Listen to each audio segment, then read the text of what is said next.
Dans une interview pour JDNews, Marine Le Pen est revenue sur le décès de son père, Jean-Marie Le Pen. Ce dernier est décédé le 7 janvier 2025 à 96 ans. Marine Le Pen a évoqué en détail comment elle avait appris la mort de son père et ses réactions.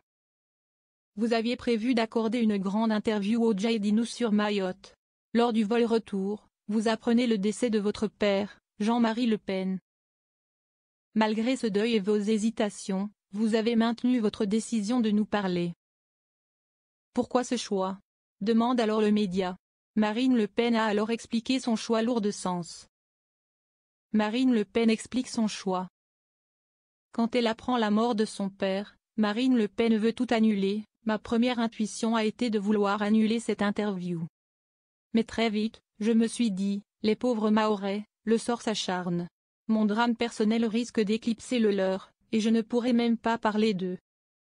Pourtant, je suis allée sur place, je leur ai promis d'être leur porte-parole, de porter leur réalité et de témoigner des conditions terribles dans lesquelles ils vivent, explique-t-elle. La députée du RN a alors décidé de faire l'interview. Me retrouver dans l'incapacité de tenir cette promesse à cause de ma douleur personnelle était inimaginable.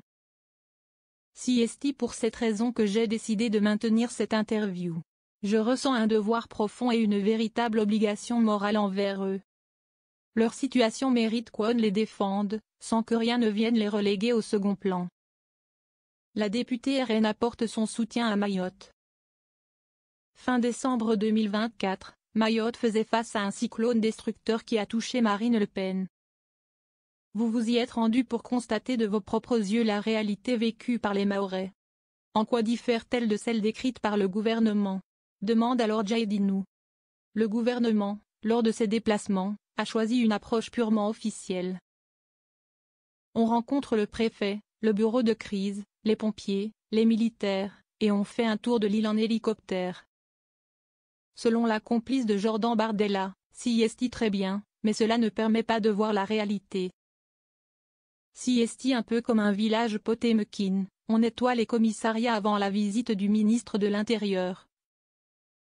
On balaie les rues de Mamoudzou avant l'arrivée du Premier ministre, et ce que l'on montre est très éloigné de la vérité.